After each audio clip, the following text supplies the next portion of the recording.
Hello, ladies and gentlemen, and being a producer of Wrestle Massacre as well as Inside Movies Galore, I am David Strege, and welcome to Delusions of Grandeur. Enjoy the reviews. I certainly did.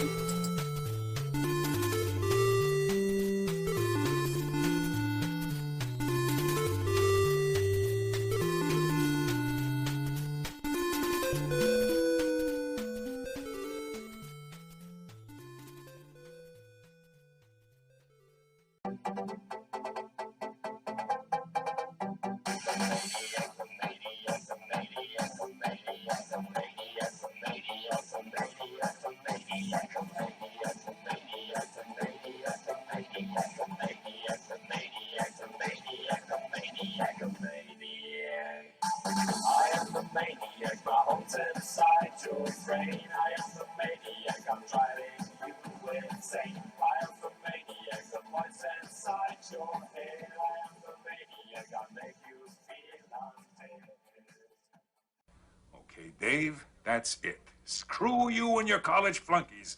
I've had enough of this from you and from everyone else. I know what you guys are trying to do. Break me down, drive me out of the force. Well, it's going to take a hell of a lot more than a lame prank like this to get Curtis Mooney to throw in his badge, so fuck you. Over. Hello, ladies and gentlemen. Welcome back to Delusions of Grandeur. I am your host, David Strege, and here I have another review for you, this time of a film from 2002 that was directed by Stephen Daldry, who was the director of Billy Elliot, a film about a young boy who wanted to do ballet when he grew up in a totally different country. And that was filmed in 2000. So in 2002, he directed a film that was based on a novel by, I believe, Michael Cunningham. Now, I've never read the novel, but evidently it involved and affected 3 generations of women, all of whom, in one way or another, have had to deal with suicide in their lives. And that's a little bit from the inscription on IMDb about the film. But I'm never sure how to react to films that seem to begin in one story and involve like 3 separate time frames, and it kind of jumps from one to the next, but it does so brilliantly and artfully that it's almost like a piece of a puzzle. You know, the film it stars an interesting cast: Meryl Streep, Nicole Kidman, Julianne Moore, Stephen Delane, Miranda Richardson, who had played in Sleepy Hollow not too long before this, and Lindsay Marshall, Linda Bassett, Christian Cowlson, Michael Culkin, John C. Reilly, Jack Rovello, and Toni Collette. The first time frame is with Virginia and Leonard Woolf. Virginia Woolf was a writer from apparently the 1920s or 30s, and she is played by Nicole Kidman, and evidently she's writing a novel, and she's writing a novel called Mrs. Dalloway, and this novel is also being read by Laura Brown in 1951, where she uh, is played by Julianne Moore, and she has a young boy, and is married to a military man who evidently had an idea of happiness after he came back from the war, and he remembered a girl that was very quiet, and he married her, and had a child, and she is planning a birthday party for her husband, but at the same time she is pregnant with another child, and we don't learn some of this until later on, until she ends up in a hotel. But at the same time, in present time, say 2001, um, there is a very famous author that is dying of AIDS, who is played by Ed Harris, and he has an interesting life where he was gay with another man, but he was also very much in love with Clarissa Vaughan, or Vaughan, Meryl Streep's character, and she's an editor. She has a daughter, but she has a relationship with another woman. Um, so um, she is planning a party as well.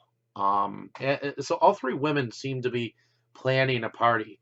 The one is for Virginia Woolf's like best friend, and she seems to have a somewhat um, bi-curious relationship with the woman who plays Vanessa Bell, who was played by Miranda Richardson, who has a boatload of children who end up visiting in their quiet hometown of, from what I understand, I thought it was Virginia, but I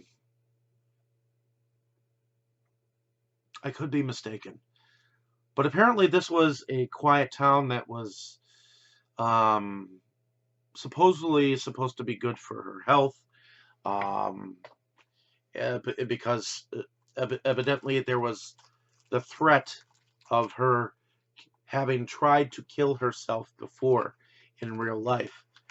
Whereas in the novel that she was trying to write, she was trying to figure out who was the person to die in her novel. And at the same time, you see Ed Harris's character. One moment he's being told that he should come to this party. He's dying of cancer, and he talks very philosophical, and he reminisces uh, the several times that he's seen, and from what I gather, uh, Clarissa Vaughan has taken care of his medical needs for the last 10 years, even though she is with another a woman entirely, and she's not given up on being in his life and helping him to his last dying day. And it turns out that Ed Harris's character is the little boy who evidently was Laura Brown's son. And like I said, there was an interesting cast here. I mean, you got John C. Reilly, who plays the husband of Miss Brown, and you have Toni Collette, who plays Kitty. a friend who just found out that she has a growth in her uterus and she's unable to have kids. So, but this is also a friend that she has an extreme amount of feelings for, which, from what I understand, war wives were very much left alone at home, and very much had to be like uh, uh, if they were neighbors or friends of each other's husbands and wives.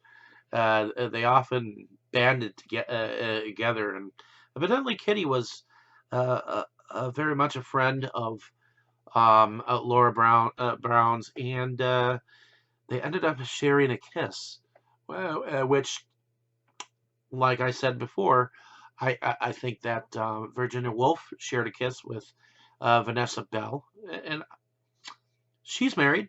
So is Laura Brown, and from what I understand, uh,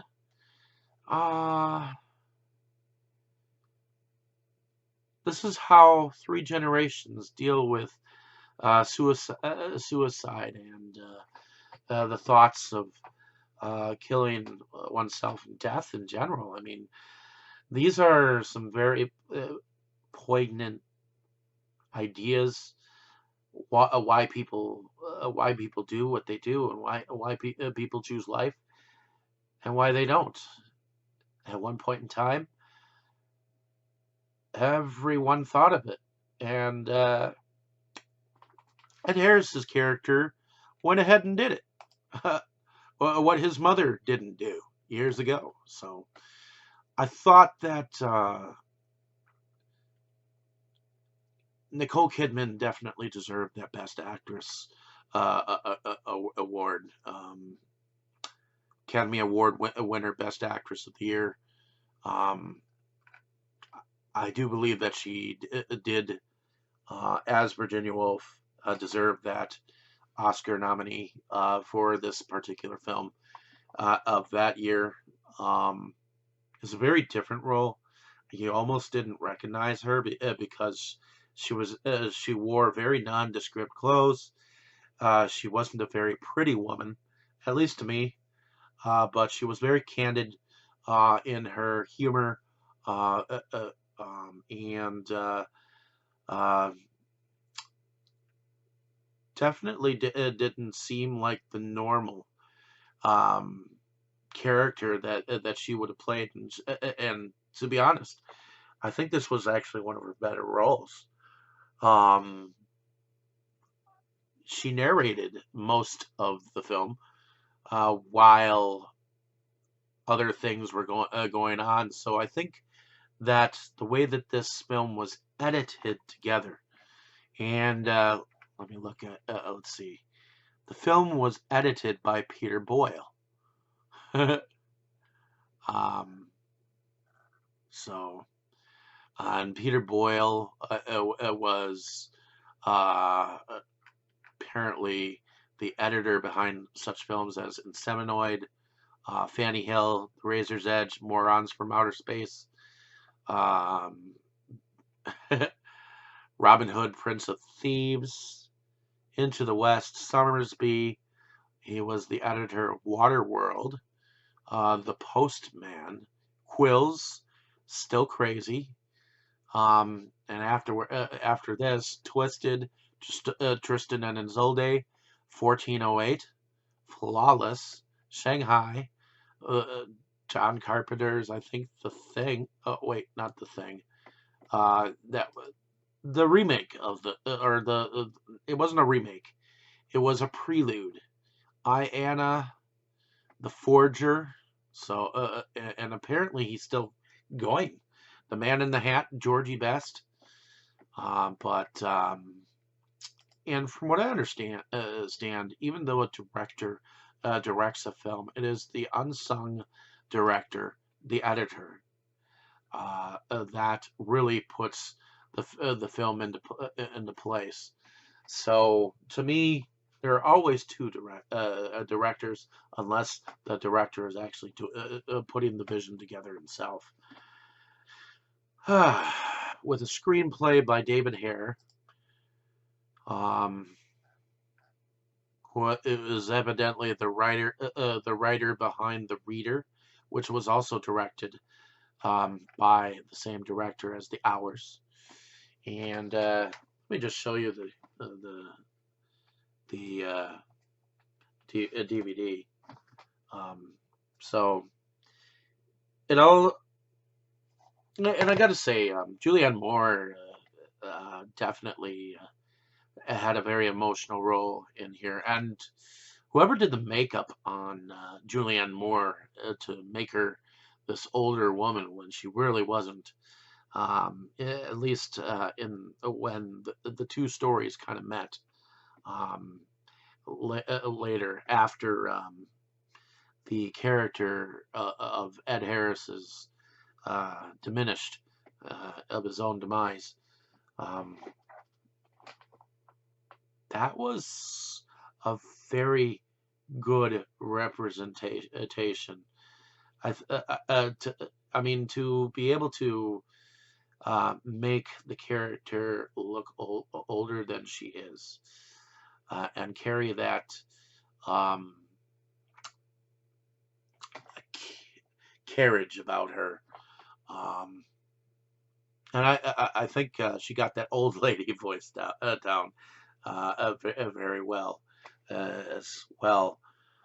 Um, Claire Dane, interesting character.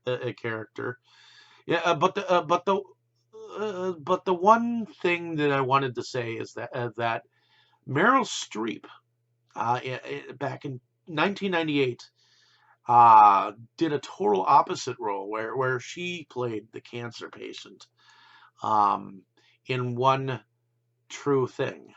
Um, so seeing her take on that supporter of the sick patient role was very different to see her play the polar opposite 4 years later. That was very unique and interesting as well. I would definitely recommend this film. It's for others. I mean, it's different. I think it's unique that it deals with suicide in the way that it does, and I believe that it has a message that you got to face life um, in the face. I mean, when you choose life, you got to choose life, and when you choose death, you got to be able to have that choice to choose death. I mean, you can't just imprison one from wanting to die. If they want to die, let them do it.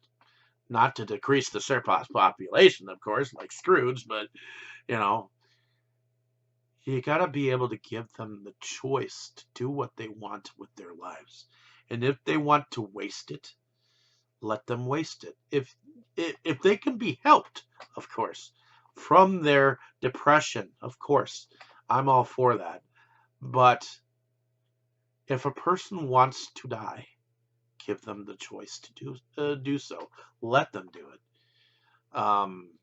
If there's no other way around it, um, at least in my mind, everyone has their own strong will, and I've had feelings of depression myself. I've even tried to kill myself at one point in time, but that's neither here nor there.